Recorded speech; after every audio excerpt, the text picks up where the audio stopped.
என்ன கேட்டீர்கள்? சரியாய் போயிற்று. ஜாதகத்தையே பார்த்து கொண்டிருக்கிறீர்களே, ஏதாவது தோஷம் இருக்கிறதா என்று கேட்டேன்.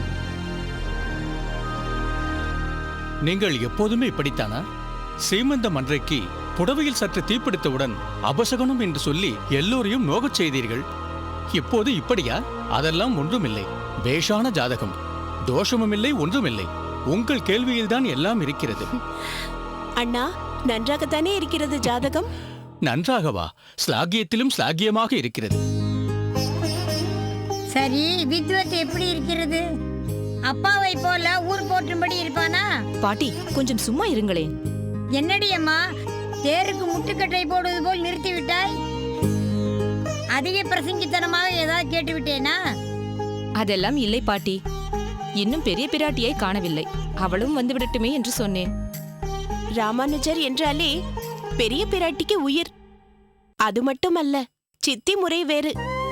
ஆமாம் பாட்டி, அவளும் வந்து விடட்டுமே. பக்கத்தில் இருக்கிற சாத்தமங்கலத்திலிருந்து வருவதற்கு இவ்வளவு நேரமா? அதுதான் எனக்கும் புரியவில்லை பாட்டி. காந்திமதி, பெரிய பிராட்டிக்கு கல்யாணமானதே நீங்கள் அனைவரும் மறந்து விட்டீர்களா?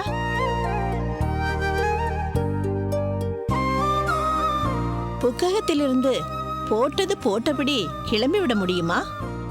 அகத்துக்காரரையும் கையோடு கூட்டிக் கொண்டு வர வேண்டாமா?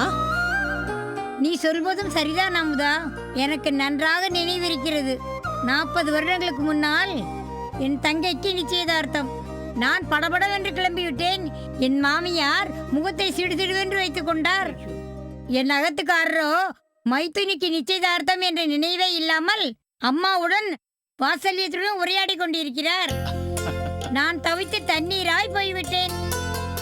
பாட்டி, பெரிய பிராட்டி ஏன் வரவில்லை என்று கேட்டால் நீங்கள் உங்கள் மலரும் நினைவுகளை நினைக்கத் தொடங்கிவிட்டீர்களே.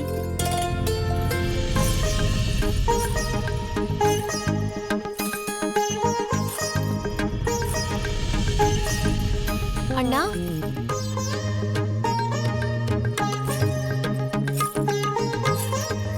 வாம்மா, உட்கார்.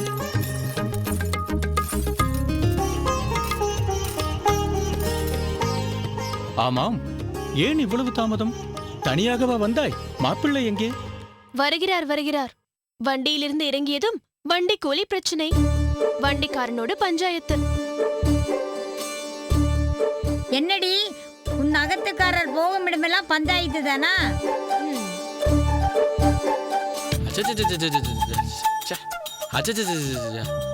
ஊரில் அக்கிரமம் மலிந்து விட்டது. கேட்பாரே இல்லை. சாத்தமங்கலத்திலிருந்து இங்கு அரைக்காத தூரம் கூட இல்லை. 4 காத தூரத்துக்கு கூலி கேட்கிறான் வண்டிக்காரன். அவன் கேட்பது இருக்கட்டும், நீ கொடுத்தாயோ? கமல நயனரிடமிருந்து அவ்வளவு எளிதாக காசை கறந்து விட முடியுமா என்ன? நான் பாதிதான் கொடுத்தேன். கொடுக்க வேண்டியதுதானே மாப்பிள்ளை. அப்படித்தான் கேட்பார்கள். அவர்களும் பிழைக்க வேண்டும் அல்லவா? சரிதான். அவர்கள் கேட்பதையெல்லாம் கொடுத்து கொண்டிருந்தால் தலையில் துண்டை போட்டுக் கொண்டுதான் போக வேண்டும்.